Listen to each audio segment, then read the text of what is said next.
भारतीय बाजार इन दिनों बड़े बदलाव के दौर से गुजर रहे हैं। एक और एफआईआईज की लगातार बिकवाली है, वहीं डीआईआईज और रिटेल निवेशक लगातार खरीदारी कर रहे हैं। सरकार ने कंजम्पशन को बढ़ावा देने के लिए पहले इनकम टैक्स कट और उसके बाद अब जीएसटी में कटौती का तोहफा दिया। यही वजह है कि बाजार में पिछले कुछ दिनों से तेजी है और खासतौर से कंजम्पशन स्टॉक्स में अच्छी खासी तेजी है। ऐसे बाजार में निवेशकों को क्या करना चाहिए, किन सेक्टर्स और थीम में ग्रोथ के अच्छे मौके हैं, इन सब पर चर्चा करने के लिए मार्केट गुरु सीरीज में आज हमारे साथ हैं एनाम होल्डिंग के director Manish Chokhani. Manish ji, good morning. सबसे पहले तो हमारे स्टूडियो में आने के लिए आपका बहुत बहुत धन्यवाद। Good morning Anu ji. बहुत सारे टॉपिक्स हैं आपसे बात करने के लिए, ग्लोबल, लोकल, लेकिन एक ऐसी चीज़ से शुरुआत करते हैं जो वर्ल्ड वाइड हेडलाइन बनी इस हफ्ते। लैरी एलिसन वर्ल्ड के सबसे रिचेस्ट इंसान बने। एक दिन में उनकी वेल्थ $100 बिलियन बढ़ी, मतलब 8.5 लाख करोड़। हमारे यहाँ कुछ इंडेक्स कंपनियों के इतने मार्केट कैप जितनी एक दिन में उनकी वेल्थ बनी। एनवीडिया, एप्पल, ये अमेरिकन टेक सेक्टर में सबसे पहले तो हो क्या रहा है और उससे हम क्या सीख ले सकते हैं? सो अनु जी, ये जो 6 कंपनियां हैं अमेरिका की, Apple, Microsoft, Nvidia, alphabet, Facebook और अमेज़ॉन, ये मिला के करीब $600 बिलियन कमाएंगे अगले साल। $600 बिलियन। एंड सारे हिंदुस्तान को अगर गिन ले, 5 ट्रिलियन की मार्केट कैप है, 20 का समझे पी है, तो 250 बिलियन सारे हिंदुस्तान की कमाई है। तो ये एक ही चीज़ दर्शाता है कि जो टेक्नोलॉजी से कमाई हो सकती है कि आप लीनियर आदमी जोड़ के या फैक्ट्री में मशीन जोड़ के कब तक कमाते रहोगे। तो आपको, जो मैं बहुत सालों से कह रहा हूँ, कि आपको आईपी, टेक्नोलॉजी और ब्रांड अपने डेवलप करने ही पड़ेंगे। और जैसे हर देश जब प्रोग्रेस करता है, जब जापान की राइज़ हुई तो आपने देखे जापानीज़ प्रोडक्ट आए, फिर जब कोरिया की राइज़ हुई तो कोरियन प्रोडक्ट आए, फिर अब जब चाइना की राइज़ हुई तो चाइनीज़ प्रोडक्ट आए। तो अब ये जैसे कहते हैं ball is in court of Indian business, कि इसमें अब आप ध्यान दें, क्योंकि बहुत साल हमने जो आर्बिट्राज था कि दूसरे का माल लेके यहाँ मैंने बेचा एजेंसी बना के, या एमएनसी यहाँ पे आके माल बेचते थे, या हम उनके सॉफ्टवेयर बनाते रहते थे, कोडिंग करते थे, उनके जेनेरिक प्रोडक्ट लेके हम बनाते रहते थे फार्मास्यूटिकल में, वो गेम अब हो गया है। तो अब ये डेल्टा चेंज जो होगा हिंदुस्तान में अगले 5 साल में, कि जो यंगस्टर्स हैं जो आज काम कर रहे हैं, ये कंपनियां जो आती जा रही हैं अब मार्केट में भी, आई थिंक ये पूरा उस तरफ मार्केट का दिशा अगले 5 साल में मुझे लगता है उस डायरेक्शन में जाएगा। बिकॉज विदाउट दिस ये लीनियर ग्रोथ पे 9-10% जो इंडेक्स ग्रोथ हो रहा है, उसमें अब कोई बहुत मज़ा नहीं रहा। तो जैसे एक अमेरिकी टेक कंपनियां हैं, नैस्डैक लिस्टेड कंपनियां हैं, उनके और हमारे बीच में काफ़ी गैप हो गया है। हमारी आईटी कंपनियां अब सिर्फ हम ये सोचते रहते हैं कि 1% की डॉलर रेवेन्यू ग्रोथ आएगी या 1.5% की आएगी, डी ग्रोथ तो नहीं आएगी। ये मतलब तो मेरा अगला सवाल ये कि क्या हम थोड़ा सोच सकते हैं उस बारे में? हमारे यहाँ पे कुछ कंपनियां हैं जो इस तरीके की उस लीग में ना सही भले, लेकिन मिनी लीग में एंट्री करने की सोच सकती है। आएंगे अनुज, जैसे समटाइम्स हम लोग डिस्पॉन्डेंट होते थे। मैं भी जब मार्केट में आया 1990 में, लगता था हम कैसे कैचअप करेंगे, हमारी बैंकिंग सेक्टर उनसे इतनी पीछे है। जैसे उस टाइम जो लार्जेस्ट फंड आते थे अमेरिका से, 100 बिलियन के फंड होते थे, और हम सोचते थे कि एफआई नहीं आएगा तो इंडिया में क्या होगा। आज आप देख रहे हो कि मार्केट में इतना बदलाव आ गया है कि domestic money, domestic funds have become that large, कि अपनी लार्जेस्ट फंड हाउस यहाँ पे 100 बिलियन हो गई। तो ये कोई चीज़ वक्त लगते हैं कि it's a growing phase for our country. और ये जो अनलीश हुआ है इमेजिनेशन यंगस्टर्स का, और सब बाहर से भी पढ़ के आते हैं। मुझे याद है 10 साल पहले टीपीजी में था तो 100 मिलियन की वैल्यूएशन में हम लोग ने लेंसकार्ट में इन्वेस्ट किया था। आज शायद वो आए मार्केट में 10 साल में 10 बिलियन पे। खैर क्या, काफ़ी मेहनत की है, काफ़ी पैसा भी रेस किया है, दूसरे मार्केटों में भी वो गए हैं। बट ये एग्जाम्पल है कि the old people will not be able to do, क्योंकि वो डीएनए अलग होता है। अगर मैं ज़िंदगी भर ब्रोकर रहा हूँ और कोई आज मुझे आके कहे कि आप एल्गोरिथम ट्रेडिंग करके क्वांट फंड बना लीजिए, वो नहीं हो पाएगा। सो वो नई टीम और नए मैनेजमेंट ही आके करेंगे। विच इज़ वाई जो पुरानी कंपनियां हैं, आपने देखा TCS हो या विप्रो हो या इन्फोसिस, ये लोग जो कमाते हैं वो बांट देते हैं, और उससे आपको जाके अगर कुछ नया काम करना है आप करिए ना, कोई मनाही नहीं है। बिल्कुल। तो इस समय जो यूएस में हो रहा है और जिस तरीके से यूएस की मार्केट में सबसे ज़्यादा पैसा बन रहा है at the end of the day, और बहुत लोग ये सवाल पूछते हैं कि भाई एफआईआईज क्यों नहीं इंडिया में पैसा लगा रहे, जब मदर मार्केट में विदाउट करेंसी रिस्क और विदाउट आपको इतना पैसा बन रहा है तो वो कोई क्यों आएगा? क्या यही एक फैक्टर है कि पैसा पूरा वहीं पे जा रहा है? लाइक बी ऑनेस्ट, मैं सबसे पेट्रियोटिक हम लोग दोनों ही हैं, बट अगर यहाँ पे 9% आपको ईपीएस ग्रोथ दिखाया जा रहा है 20 के मल्टीपल पे, और वहाँ पे 20 के या 25 के मल्टीपल पे 25% अर्निंग ग्रोथ दिखाया जा रहा है, आप कहाँ जाओगे? अमेरिका। यहाँ भी जो सेक्टर में ग्रोथ है, ईएमएस हो या ट्रैवल एंड टूरिज्म हो या जो भी, सब लोग वहाँ पे हैं। सो जहाँ पे ग्रोथ आएगा इन्वेस्टर वहाँ जाएगा, और उसका टर्मिनल वैल्यू दिखना चाहिए कि ये ख़त्म नहीं हो जाए, सडनली एक्सीडेंट होके बंद नहीं हो जाएगा।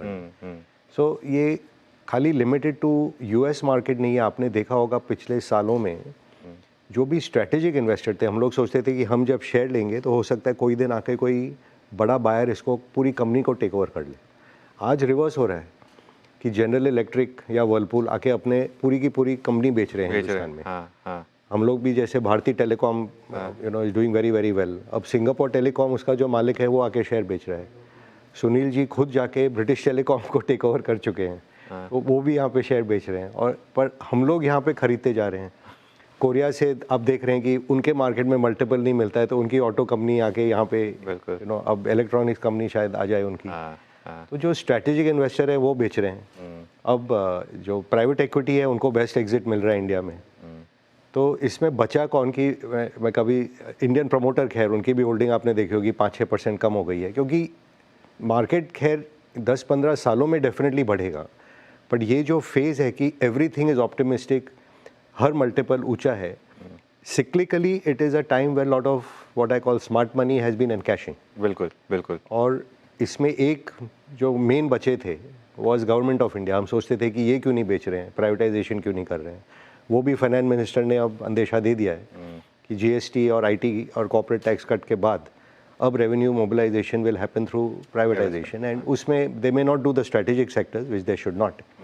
बट जैसे अब आज आपके पास मेटल में जैसे तेजी है, अब नाल्को, सेल, एनएमडीसी क्यों ना बेचा जाए? बिल्कुल। हम लोग इतने सालों से बात करते हैं, इतना सारे पब्लिक सेक्टर बैंकों की ज़रूरत है क्या? उनको मर्ज करके उनको भी शायद बड़ा बनाया जाए, तो टेक्नोलॉजी स्पेंड उनमें भी हो पाए।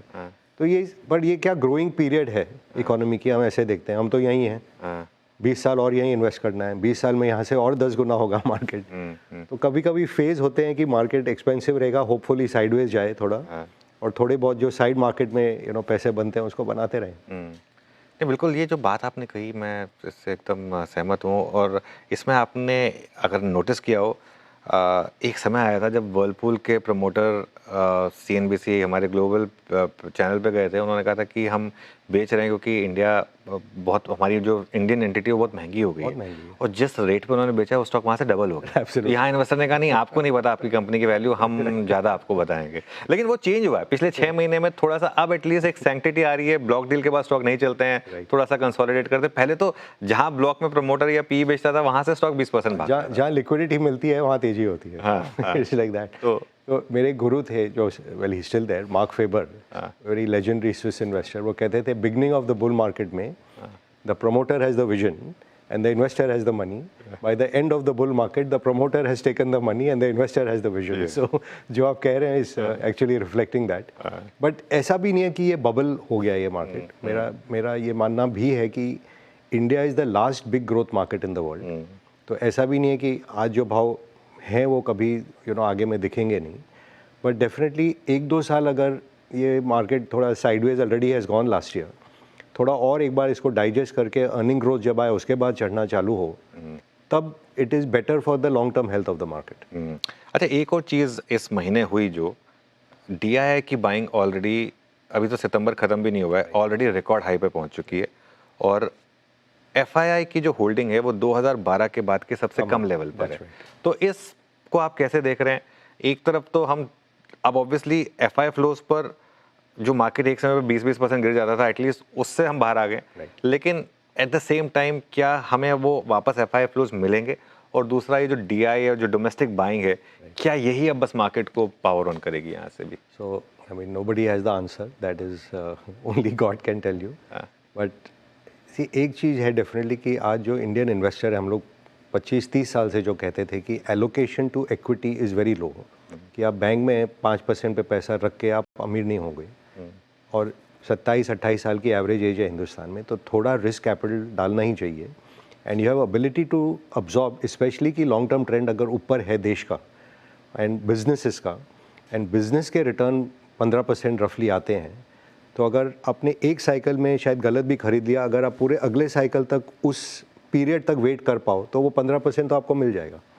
आपने बहुत ऊंचे में बबल में ले लिया और फिर एकदम नाडिर में जाके आप बोलो कि ये देखिए पैसे नहीं बनते मार्केट में, तो साइक्लिकली आप रॉन्ग होंगे।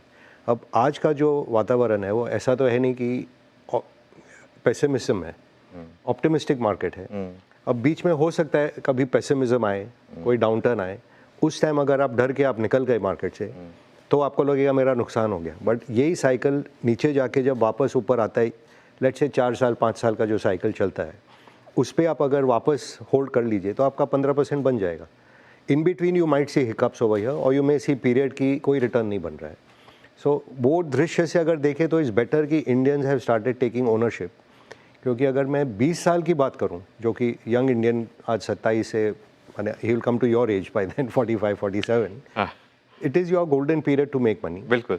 और एवरेज में ये मार्केट 5 साल में डबल होता है, तो 4 गुना होगा 10 साल में, तो 20 साल में 16 गुना होना चाहिए। नहीं भी हुआ तो 10 गुना हो जाए। That means 10 Guna from today means 90% तो आपका वेल्थ अगले 20 साल में बनना है। तो आज मैं ले लिया और मैं रह गया, ऐसा तो है नहीं। सेम वे जब मैं भी आया मार्केट में, राकेश जी और निमेश भाई और सब मेरे से आगे थे 10 साल, रामदेव जी सब 10 साल बड़े मेरे से। मैं भी सोचता था यार ये लोग तो कमा लिया, अपना कब वक्त आएगा। बट मैं भी अब 35 साल हो गए और बिना जाने बिना कुछ गलत काम किए आप एवरेज काम भी करते रहो, बहुत पैसे बनते हैं हिंदुस्तान में, because we are in the right country. और अपना वक्त है कि वेस्ट में यूएस के ये 5-7 कंपनी छोड़ दीजिए, अगर आप यूरोप में पैदा हुए तो आपका सारा ग्रोथ 100 साल पहले हुआ था। आप जापान में थे, आपका ग्रोथ बैकग्राउंड में है। आप इस रीजन में पैदा होते तो जान की हामी है कि अब आप पाकिस्तान में, तो एटलीस्ट यू आर ब्लेस्ड, आप हिंदुस्तान में पैदा हुए हो। Worry not, we have a good great leader, I would say country is doing very well. तो अगर ये वातावरण चलता रहा, हिंदुस्तान यंग है, एंटरप्रेन्योरियल है, टेक्नोलॉजी ओरिएंटेड है, तो पेशेंस रखने की बात है बस। सो थोड़ा रिटर्न एक्सपेक्टेशन मेलो करें, टाइम होराइजन ज़्यादा लंबा करें, it is a place to be, ये मार्केट में बने रहिए। बिल्कुल, थैंक्स फॉर रिमाइंडिंग कि अब मैं भी 45 साल का हो गया हूँ, तो वो यंग एज जो एक थी ना, सही बोला आपने। वैसे जापान इस गोल्डन एज में आया था करीब 50-60 साल पहले, चीन 30 साल पहले आया था, और उसके बाद हमने देखा था। तो ये होप है कि अगर हम सब कुछ अब कुछ गलत ना करें बेसिकली, बस तो स्टूपिड काम मत करें। हाँ, कुछ स्टूपिड काम ना करें। वॉरेन बफेट कहते थे 2 ही रूल है इन्वेस्टमेंट में, number 1 don't lose money, number 2 don't forget rule 1। Rule number 1। हाँ, चलिए अच्छा, अब बात करते हैं इस मार्केट में जो पिछले 1 महीने का सबसे बड़ा क्यों रहा है। मार्केट एक फंक में था, चलने को तैयार नहीं था। फिर 15 अगस्त को प्रधानमंत्री जी ने अनाउंस किया कि हम जीएसटी रिफॉर्म्स लेकर आएंगे, और वाकई में वो जो जीएसटी कट था एकदम क्लीन जीएसटी कट। ऑटो कंपनियों ने प्राइस कट पास किए, 1 महीने में 15% के करीब ऑटो स्टॉक्स में रैली हो गई। क्या भारत में अगले 12 महीने 24 महीने एक मैसिव कंजम्पशन बूम देखते हैं आप, डोमेस्टिक कंजम्पशन? सी होप क्या है, government if you see supply side पे जो ये लोग की पॉलिसी रही है consistently, actually corporate tax cut तो पहले ही आ गया था, फिर इस बजट में इनकम टैक्स कट भी आपको मिल गया, हाँ। अब जीएसटी कट भी मिल गया। तो गवर्नमेंट ने बॉल पूरा आपको, व्यापारी वर्ग को दे दिया है कि आप करो ना, हम आपके साथ हैं, आप काम करो ना। अब consumption is a very short term way to think कि हम लोग सोचते थे केपेक्स बूम क्यों नहीं आ रहा है इंडिया में। केपेक्स बूम आएगा जब डिमांड बढ़ेगा। अब वो डिमांड अगर नहीं बढ़ रहा है, उसको मैं कैसे बूस्ट दूँ? तो पहले गवर्नमेंट ने किक स्टार्ट किया था कि वो स्पेंड कर रहे थे इंफ्रास्ट्रक्चर और सब में, और वो सेक्टर रेलवे हो या डिफेंस हो या इंफ्रास्ट्रक्चर हो, उसमें तेज़ी दिखी गई। अब हर साल तो वो उसको बढ़ा नहीं सकते, 10% ग्रोथ होगा उसमें। तो आप नया इंजन कहाँ से लाएंगे? एक्सपोर्ट में आप देख रहे हैं दुनिया में क्या वातावरण है। तो अगर एक्सपोर्ट में आपको थोड़ी तकलीफ है, इन्वेस्टमेंट साइकिल में आपको तकलीफ है, तो एक इंजन आपको खोलना ही पड़ेगा जिससे ये इकोनॉमिक साइकिल वापस चालू होगी। तो अगर कंजम्पशन थोड़ा इंक्रीज होता है, and in this hopefully we will see automobile stocks हो कि घर के जो आप होम इम्प्रूवमेंट के प्रोडक्ट लेते हैं, कंज्यूमर इलेक्ट्रॉनिक्स हो या टाइल हो या पेंट हो या जो भी हो, वो जब कंजम्पशन बढ़ेगा तो उसको देख के लोग बोलेंगे अब हमको फैक्ट्री लगानी पड़ेगी, that hopefully will kick start investment cycle also. और ये फिर वर्चुअस साइकिल बन के जब इकोनॉमीज ऑफ स्केल आते हैं then you become little more competitive कि थोड़ा मैं एक्सपोर्ट भी सोच सकता हूँ। तो ये I think it's a beginning of a economic cycle. Market is clearly anticipating, इसलिए मार्केट ने होप भी लूज नहीं किया कि ये अर्निंग तो सबको पता है 9% आ रही है, तो मार्केट घटा भी क्यों नहीं।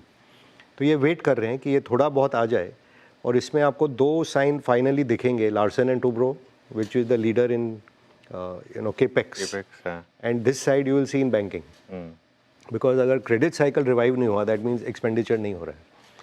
सो ये खाली एक सेक्टर आज का मत सोचिए, आगे के 12-15 महीने में क्या होगा आप वो भी थोड़ा सोचिए। तो क्या कंजम्पशन को आप मतलब आप कह रहे हैं कि better way to play it is by financials? Eventually see financials is the beta of the market की everything converges there. Capex boom होगा तो उनके थ्रू जाना पड़ेगा, कंजम्पशन बूम होगा तो उनके थ्रू जाना पड़ेगा।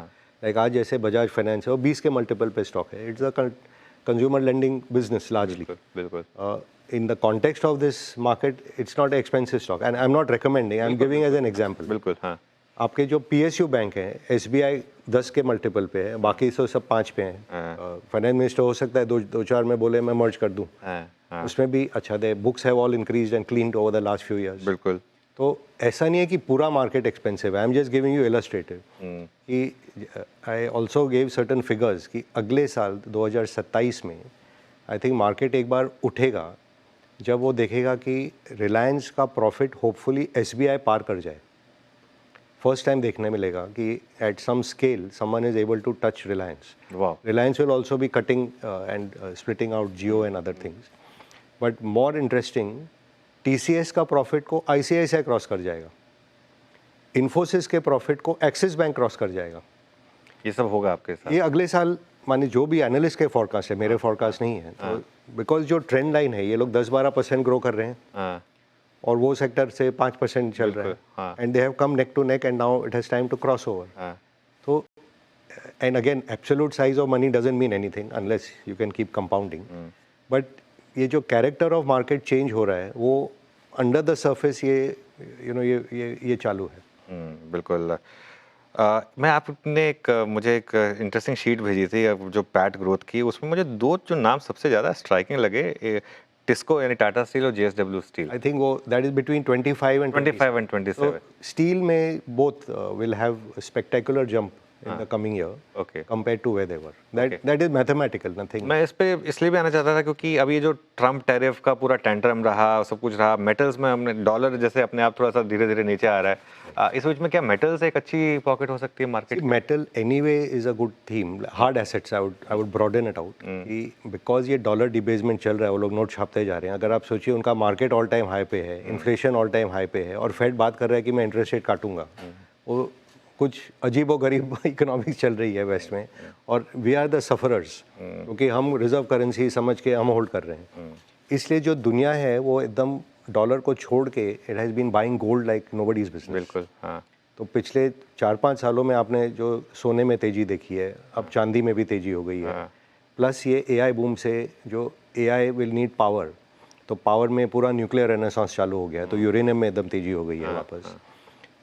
China is on the face कि मेरे जो फैक्ट्री इतने सारे लगा दिए थे, 1 बिलियन टन में स्टील बनाता हूँ, छोटे मोटों को बंद करो, कंसोलिडेट करो। तो एक साइड आपका डिमांड बढ़ रहा है, डॉलर का वैल्यू घट रहा है, you need alternative to hold, and तीसरे side some capacity is being taken out. तो ये सबको अगर आप जोड़ के हिसाब लगाएं, ये लगता है कि हार्ड एसेट्स में एक तेज़ी लंबी होने वाली है। Also plays in the theme कि अगर जैसे इंडिया में भी हमने कहा कंजम्पशन ये साल किक स्टार्ट हुआ, बट वो कंजम्पशन के लिए आपको अगले साल फैक्ट्रियाँ या इंफ्रास्ट्रक्चर या कुछ भी लगाना होगा, तो थोड़ा आप होराइजन अपना लंबा करके सोचें कि where is this ball going towards, कि ये अल्टीमेटली किक स्टार्ट अगर होनी है इकोनॉमी को और अल्टीमेटली अर्निंग ग्रोथ आनी है, तो ये जो डेल्टा अर्निंग का आता है it comes from that sector. FMCG में आप और तो मंजन नहीं खरीदोगे और साबुन नहीं खरीदोगे, हो सकता है आप ट्रैवल करने और निकलोगे, ट्रैवल करने निकलोगे तो प्लेन और चाहिए, होटल और चाहिए, रेस्टोरेंट और चाहिए, तो डिस्क्रिशनरी कंजम्पशन, और उसके लिए फिर केपेक्स चाहिए। तो ये पूरा इकोनॉमिक साइकिल रिवाइव करने की कोशिश जो सरकार की है, फैंटास्टिक। बिल्कुल।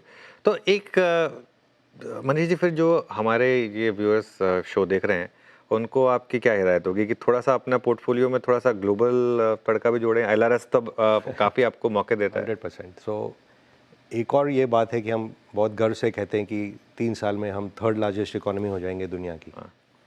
अगर हम थर्ड लार्जेस्ट इकोनॉमी है दुनिया की और हम कुएं के मेंढक ही बने रहेंगे, अंदर ही देखते रहेंगे कि क्या चल रहा है, क्या आपको पता है जैसे मारुति की मार्केट कैप उसके मालिक से दुगनी हो गई है। हाँ, माने सुजुकी वहाँ पे ज़ीरो है।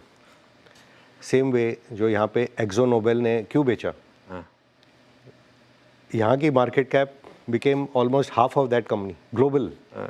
यहाँ पे एशियन पेंट की मार्केट कैप पीपीजी इंडस्ट्री जो अमेरिका का पेंट लीडर है उससे ज़्यादा है। हाँ, तो ऐसे एनोमली हैं दुनिया में, अगर आप वो नहीं देखोगे तो you will also not reach a conclusion कि यहाँ का भाव ठीक नहीं है। हाँ, और रिवर्स भी होगा कि जैसे यूएस में जिसने भी एलआरएस में शेयर लिए, कोई भी होगा उसके पास अमेजोन, गूगल, एप्पल, कुछ ना कुछ जरूर होगा बिल्कुल, पोर्टफोलियो। बिल्कुल, हाँ, और जो रिटर्न उसमें आए हैं, I can not next level, हाँ, explain to you what kind of returns have come over there. हाँ, वो भी आप छोड़िए, अपना कोई बहुत प्यारा देश नहीं है पर चाइना मार्केट इतना दबा हुआ था। पिछले दिवाली में यहीं था and I was talking with Prashant and उनको दिखाया मैंने शीट की ये माने फोकट में मिल रहे हैं। हाँ, हो सकता है आपके दुश्मन हो, बट जैसे आज यूएस के साथ स्पैट हो गया था, हाँ, अब long term large countries can not have bad relations. आपको सुधारना ही होगा अपना रिलेशन। हाँ, हाँ, तो अगर आप 3 महीना, 6 महीना, 9 महीना निकल जाए इसमें, यहाँ पे क्या होने वाला है आप देखो। और आप देख लीजिए today China is the leader in lot of the technologies of the world. उनके कंजम्पशन बूम में आप सोचो क्या क्या शेयर है वहाँ पे। सो ये दुनिया का अवेयरनेस होने से it will make you a better investor here also. बिल्कुल, नहीं तो कुएं के मेंढक रह जाएंगे। कुएं के मेंढक मत और ये बनिए। 5-6 साल में रुपया को कन्वर्टेबल करना ही पड़ेगा। हाँ, अगर आप सोचिए यहाँ के इन्वेस्टर बाहर इन्वेस्ट करते हैं तो इंस्टेड ऑफ 100-125 का जो रेमिटेंस आता है अंदर, हो सकता है 100 बिलियन का हम भी कैपिटल गेन लाते बाहर से, because our investing class is brilliant. जो यहाँ के ग्रेट इन्वेस्टर है, ऐसा कोई नॉलेज हमारी कम नहीं है विद द यूएस इन्वेस्टर। उनकी करेंसी मजबूत है तो लगता है अरे 100 बिलियन का पार्टी है। आप सोचो अगर आपने छोड़ दिया होता राकेश झुंझुनवाला को, चलो आप भी यूएस में शेयर खरीदो, चाइना में खरीदो, do you imagine what he would have made, बिल्कुल, और कितना पैसा आता वापस। 100%, तो बिल्कुल, हाँ, ये मौका भी मिलना चाहिए अपने देश को। हाँ, बिल्कुल। तो देखिए, ऑल सडन आपने बिल्कुल सही बोला कि हम सब पेट्रियोटिक हैं, लेकिन रियलिटी ये है कि अगर 1 साल का मूव देखें हम, तो हमारी मार्केट वर्ल्ड की सबसे अंडर परफॉर्मिंग मार्केट है। क्या अगले 1-2 साल में उसको कैचअप करेंगे? सो इंडेक्स में आई टेल यू प्रॉब्लम है कि आपका 30% is financials, almost 25-30% is IT. IT, हाँ, फाइनेंशियल्स 10-15% से ग्रोथ ज़्यादा हो नहीं सकती है IT की in the largely in the banks. Few of them will break out but not all of them. तो उसमें भी आपको चूज ही होके bank, because the real fun is in capital market side of the market. Then जो IT है उसमें अगर आपको यहाँ से डी रेटिंग हो रहा है कि ये मल्टीपल 20 का, क्या 5 साल बाद मल्टीपल रहेगा 20 का? क्योंकि आप देखोगे अगर मुझे 15% ग्रोथ की स्टॉक 10 में मिल रही है लाइक इन बैंक्स, और 5% ग्रोथ की स्टॉक 20 पी में मिल रही है, तो मैं यहाँ क्यों रहूँ? तो ये चेंज ओवर होगा। जो एफएमसीजी टाइप हैं, जो आप कंजम्पशन बूम कह रहे हो, उसमें स्लो माने 40, 50, 60 मल्टीपल चल रहे हैं, 5-10% ग्रोथ है। रिलायंस में अब ये जब स्प्लिट होगा कि जियो का इशू आएगा, होल्ड को डिस्काउंट हो सकता है वहाँ पे खुल जाए। सो इंडेक्स इटसेल्फ में हैव सर्टेन प्रॉब्लम। प्लस जो नए आ रहे हैं, जोमेटो वोमेटो आप डाल रहे हो एट सच हाई मल्टीपल्स कि it doesn't give you the room for index to perform. So next 50 may be the more interesting place. और जैसे ये मिड कैप में चल ही रहा है, तो ये जो कॉम्पोजिशन होगा, I think of the market has to change and index composition 3-5 साल में बदलेगा काफ़ी। ओके, तो आपके हिसाब से ज़्यादा न्यू एज कंपनी आएंगे इंडेक्स में फिर? काफ़ी आएंगी। ये साल भी ऑलरेडी आई थिंक अभी भी एक अर्बन कंपनी शायद आ रही है। तो ये आप देखिए कि पिछले 10 साल में इंडिया ने क्या किया, we were able to organize large amounts of people. क्या ओला ने या ओयो रूम्स ने या अर्बन कंपनी ने या इवन लेंसकार्ट और even for that matter IndiGo हुआ या ईएमएस में भी, ultimately are putting 50,000 people to put things together. तो by just putting this kind of labor force to work and organizing it at scale, like Zomato is doing their deliveries, it is an organization of large amount of labor force. This is a, जैसे 90s में इन्फोसिस और सबने क्या लाखों लोगों को लगाया था काम पे at the white collar level, this became almost like blue collar getting organized. अब इसको आप टेक्नोलॉजी के साथ अगले 5 साल में गेम करके, because money is not made with 50,000 people, money is made when a 50% company makes 50,000। सो ये टाइप की जब कंपनियां आएंगी और ये सब कंपनियां होपफुली मार्केट में आए और इंडेक्स में आए, then you will start seeing the real fund. Okay, चलिए होप करेंगे कि ये हो जल्दी। मनीष जी बहुत बहुत शुक्रिया आज हमारे साथ जुड़ने के लिए, मज़ा आया एज ऑलवेज आपसे बात करके। मार्केट गुरु के इस स्पेशल एपिसोड में इतना ही। आप जुड़े रहिए CNBC आवाज़ के साथ।